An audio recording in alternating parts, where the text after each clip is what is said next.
అందరికీ నా నమస్కారాలండి. శాతవాహన యూనివర్సిటీకి సంబంధించి డిగ్రీ 5th సెమిస్టర్ ఇంగ్లీష్. అందులో స్వామి వివేకానంద గారికి సంబంధించినటువంటి ఫుల్ స్పీచ్ చూడడం జరిగింది. అట్లానే సమ్మరీ, దానికి సంబంధించిన నోట్స్ అయితే చూడడం జరిగింది.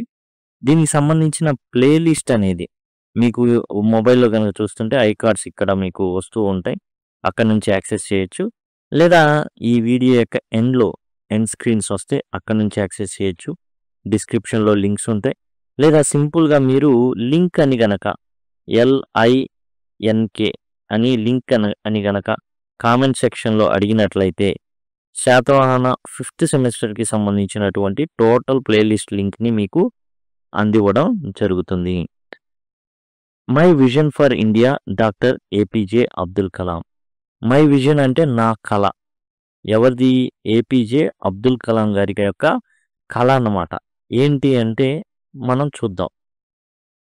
అబుల్ బకీర్ జైనులాబ్దీన్ అబ్దుల్ కలాం 1931లో జన్మించడం జరిగింది. 2015లో మరణించడం జరిగింది. Known as the missile man of India. ఈయన్ని మిసైల్ మ్యాన్ ఆఫ్ ఇండియాగా పిలుస్తారు. He was an Indian aerospace scientist. ఈయన గగనతలానికి సంబంధించినటువంటి అలానే స్పేస్ అంటే మనకు అంతరిక్షం, దానికి సంబంధించినటువంటి శాస్త్రవేత్త. చూడండి, మిసైల్ టెక్నాలజీ కానివ్వండి, లేదా అంతరిక్షానికి సంబంధించినటువంటి రాకెట్లు పంపించే టెక్నాలజీ కానివ్వండి, డిఫరెన్స్ ఏం కాదు. ఒకటేమో రక్షణ రంగానికి సంబంధించినైతే, ఇంకోటి అంతరిక్ష రంగానికి సంబంధించింది. 11th ప్రెసిడెంట్ ఆఫ్ ఇండియా 2002 నుంచి 2007 వరకు ఈయన 11వ రాష్ట్రపతిగా, భారత రాష్ట్రపతిగా ఈయన ఉండడం జరిగింది. ఈ contributed significantly to India's missile technology, space programmes and nuclear test. ఒకప్పుడు ఏదైతే ఇస్రో ఉందో, అట్లానే మిసైల్స్ తయారు చేసేటటువంటి DRDO ఉందో, ఈ రెండు కూడా కలగలిసి ఉండేవి. అప్పటి నుంచి ఈయన పనిచేస్తున్నారు. కాబట్టి మిసైల్ టెక్నాలజీకి ఆయన ఉపయోగపడ్డాడు, అంతరిక్ష ప్రయోగాలకి ఉపయోగపడ్డాడు, అండ్ న్యూక్లియర్ టెస్టులు చేసేటప్పుడు వాటిలో కూడా ఈ వ్యక్తి ప్రమేయం అనేది ఉంది. ఈ వాజ్ బోర్న్ ఇన్ తమిళనాడు. తమిళనాడులో పుట్టడం జరిగింది. ఈ studied physics and aerospace engineering. ఆయన ఏం చదివాడంటే ఫిజిక్స్ చదివాడు, అట్లానే ఏరోస్పేస్ ఇంజనీరింగ్ అయితే చదవడం జరిగింది. Doctor APJ Abdul Kalam shared his vision for a stronger and better India in ఈ స్పీచ్. తన యొక్క స్పీచ్లో భారతదేశం ఒక పటిష్టమైన దేశంగా, ఒక బలమైన దేశంగా, ఇప్పుడున్న దానికన్నా బెటర్ ఇండియాగా ఆయన ఉండాలి అని కోరుకున్నాడు. అందుకు 3 ఆలోచనలు అయితే ఆయన ఇవ్వడం జరిగింది. ఒకటి ఏంటంటే ఫ్రీడమ్, రెండోది డెవలప్మెంట్, అండ్ మూడోది వచ్చేసి స్ట్రెంగ్త్ అన్నమాట. ఈ 3 ఆయన టచ్ చేయడం జరిగింది. ఈ 3 ఐడియాస్ని విజన్ ఫర్ ఇండియా, ఆయన ఏదైతే విజన్ అనుకున్నాడో ఆ విజన్కు ఉపయోగపడేవి 3 ఉన్నాయి. ఫ్రీడమ్ అంటే స్వేచ్ఛ, స్వాతంత్రం. India has been invaded by many in the past. అనేక దేశాలు భారతదేశంపై దండెత్తాయండి. చాలా దేశాలు దండెత్తాయి, ఆక్రమించడానికి చూశాయి, ఈ దేశాన్ని పాలించాలని కోరుకున్నాయి, పాలించినవి కూడా. But we never invaded any one because we respect others freedom. కానీ భారతదేశం ఏనాడు కూడా వేరే దేశాల మీద దాడి చేయలేదు. ఎందుకంటే భారతదేశం ముందు నుంచే ఇతరుల యొక్క స్వేచ్ఛా స్వాతంత్రాల మీద గౌరవం ఉంది. దాన్ని ఎప్పుడు కూడా దాడి చేయాల వేరే వాళ్ళ మీద. మన మీద వేరే వాళ్ళు దాడి చేశారు కానీ మనం చేయాల ఎప్పుడు కూడా. కాబట్టి భారతదేశం శాంతి కాముక దేశం. Doctor Kalam believes freedom is precious. ఈ స్వేచ్ఛా స్వాతంత్రాలు అనేవి చాలా చాలా అమూల్యమైనవి అండ్ మస్ట్ బి ప్రొటెక్టెడ్. ఈ స్వేచ్ఛ ఏదైతే పొందామో సాధారణంగా పొందలా. ఇది అనేక ప్రాణాలు పోయినాయి, వందల వేల ప్రాణాలు పోయినాయి. అట్లా పోయిన తర్వాత మనం వీటిని సాధించుకున్నాం కాబట్టి చాలా అమూల్యమైన వాటిగా మనం భావించి జాగ్రత్త చేసుకోవాలి. ఈ said India's fight for freedom began in 1857. ప్రథమ స్వాతంత్ర సంగ్రామం 1857 సిపాయిల తిరుగుబాటు నుంచి మనం పోరాడాం. 1947 దరిదాపుగా 190 సంవత్సరాలు పోరాడాల్సి వచ్చింది. And we must continue to value it. మనం దాన్ని చాలా చాలా విలువనివ్వాలి. అంటే ఇంకొకసారి స్లేవరీలోకి వెళ్ళకూడదు భారతదేశం. భారతదేశానికి వచ్చినటువంటి ఈ ఫ్రీడమ్ 190 ఏళ్ళు కష్టపడితే వచ్చింది. యువకులు దీన్ని తెలుసుకొని వాళ్ళేం చేయాలి అంటే దీన్ని పోగొట్టుకోకూడదు. దీన్ని ఏం చేయాలి? కాపాడుకోవాలి. తర్వాత డెవలప్మెంట్ అంటే అభివృద్ధి. India is growing. భారతదేశం అభివృద్ధి చెందుతూ ఉంది. With less poverty.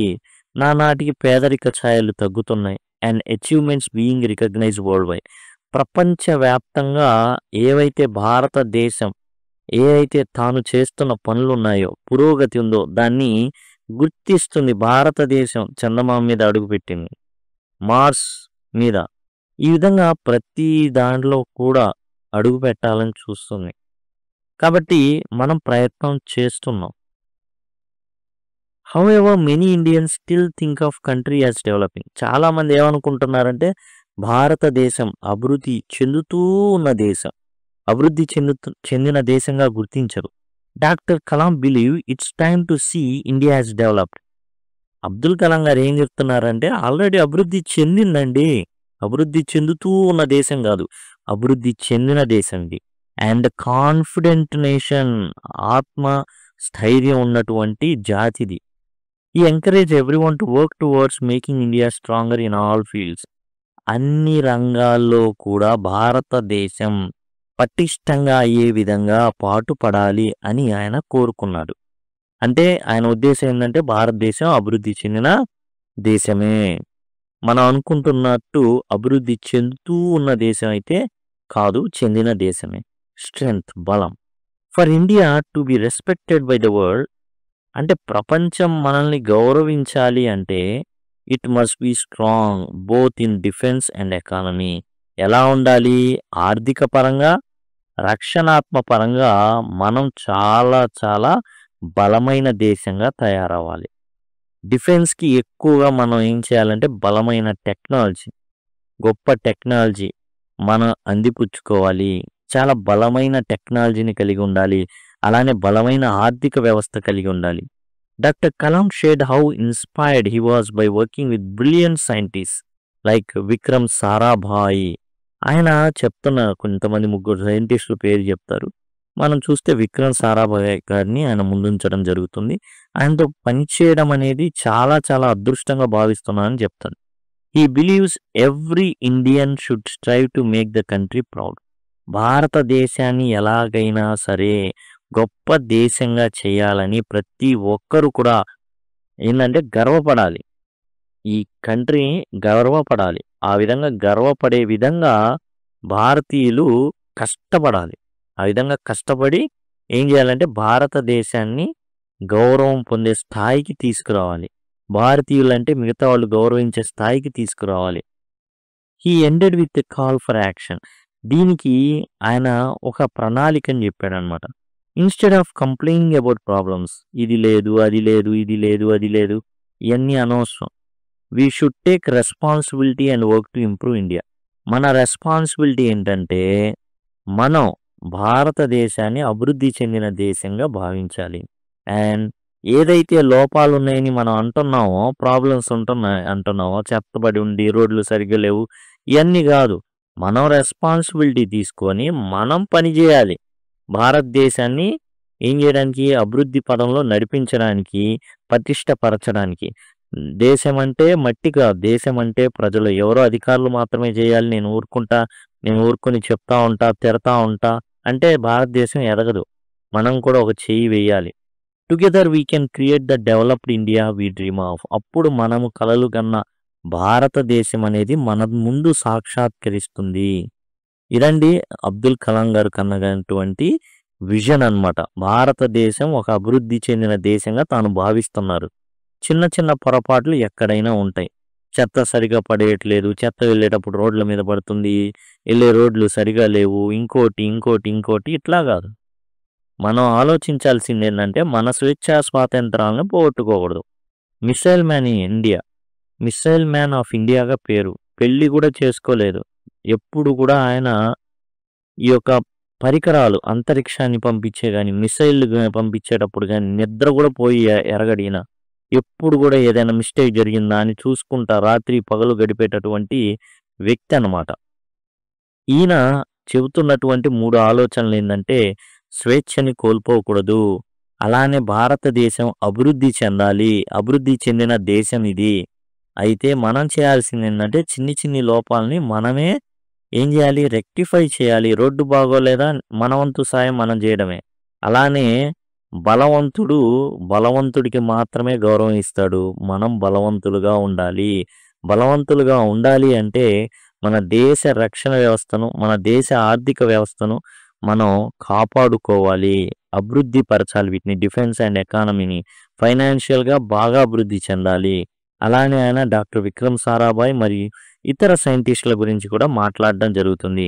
చివరిగా మనకిచ్చిన పిలుపేందంటే, బాధ్యత కలిగిన పౌరులుగా మనం ఉంటే దేశం అభివృద్ధి చెందుతుంది అనేసి ఆయన చెప్పడం అయితే జరిగింది. ఇది టోటల్‌గా అండి my vision for India doctor APJ Abdul Kalam గారి చెప్పినటువంటి ఏదైతే స్పీచ్ ఉందో దానికి సంబంధించినటువంటి వ్యాసం ఎట్లా ఇచ్చినా గాని రాయగలిగే విధంగా ఇచ్చినటువంటి వ్యాసం అన్నమాట.